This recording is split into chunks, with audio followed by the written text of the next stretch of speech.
New ইয়র্কের attorney general Letitia জেমসকে হয়রানির মাধ্যমে প্রেসিডেন্ট ডোনাল্ড ট্রাম্প জাস্টিস ডিপার্টমেন্টকে পুরোপুরি নিয়ন্ত্রণ করার চেষ্টা করেছেন বলে মন্তব্য করেন লেটিশিয়া জেমসের আইনজীবী অ্যাবি লওয়েল।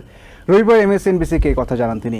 জাস্টিস ডিপার্টমেন্টকে নিজের স্বার্থে ব্যবহার করতে ট্রাম্প উঠে পড়ে লেগেছেন বলেও অভিযোগ করেন তিনি। এদিকে ডিওজের ওপর নিয়ন্ত্রণ আরোপের চেষ্টাকে সাংবিধানিক সংকট বলে আখ্যা দিয়েছেন সাবেক attorney general Eric holder. President Donald ট্রাম্পের বিরুদ্ধে ফৌজদারি তদন্ত চালানো বিষয়ে জিজ্ঞাসাবাদ করতে নিউ ইয়র্কের অ্যাটর্নি জেনারেল লেটিশিয়া জেমসকে তলব করেছে জাস্টিস ডিপার্টমেন্ট। একাধিক সূত্রের বরাত দিয়ে CNN জানায়, অ্যালবেনির গ্র্যান্ড জুরির সামনেও জেমসকে হাজির হতে বলা হয়েছে। সেখানে প্রেসিডেন্ট ট্রাম্পের সাংবিধানিক অধিকার লঙ্ঘন করা হয়েছে কিনা সে বিষয়ে জানতে চাইবেন গ্র্যান্ড জুরি। এদিকে নির্বাচিত অ্যাটর্নি জেনারেলকে তলব করায় জাস্টিস ডিপার্টমেন্টের বিরুদ্ধে পক্ষপাতমূলক আচরণের অভিযোগ তুলেছেন অনেকে। লেটিশিয়া জেমসের আইনজীবী অ্যাবি লওয়েল জানান, প্রেসিডেন্ট ট্রাম্প আসলে যে কোনো উপায়ে প্রতিশোধ নিতে চাইছেন। কোনো নির্বাচিত অ্যাটর্নি জেনারেলকে হয়রানির মাধ্যমে ট্রাম্প আসলে জাস্টিস ডিপার্টমেন্টকে পুরোপুরি নিয়ন্ত্রণ করার চেষ্টা করছেন বলেও মন্তব্য করেন তিনি। এছাড়া ক্ষমতাসীন প্রেসিডেন্টের আচরণকে জর্জ অরওয়েলের 1984 এর সাথে তুলনা করেন লওয়েল।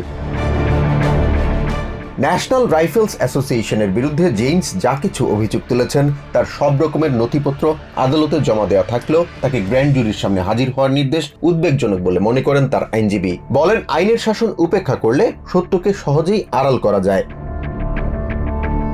জাস্টিস ডিপার্টমেন্টকে নিজের স্বার্থে ব্যবহার করতে ট্রাম্প উঠে পড়ে লেগেছেন বলে অভিযোগ করেন লওয়েল। নির্বাচিত হওয়ার পর থেকেই ট্রাম্প সবচেয়ে বিতর্কিত ব্যক্তিদের ডিওজেতে ঠাঁই দেওয়ার চেষ্টা করেছেন বলেও জানান তিনি।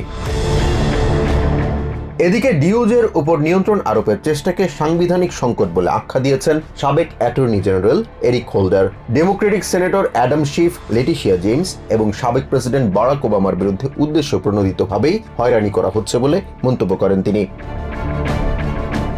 ডিওজের পক্ষপাতমূলক অবস্থান দেশের মানুষের সাংবিধানিক অধিকারকে চ্যালেঞ্জের মুখে ফেলেছে বলেও জানান এরিক হোল্ডার।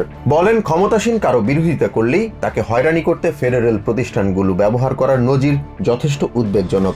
নির্বাচিত স্টেট অ্যাটর্নি জেনারেলের বিরুদ্ধে ডিওজের পক্ষপাতমূলক আচরণের নিন্দা জানিয়ে তিনি বলেন, আইনের শাসন অস্বীকার করার প্রবণতা দৃশ্যমান হয়ে উঠেছে।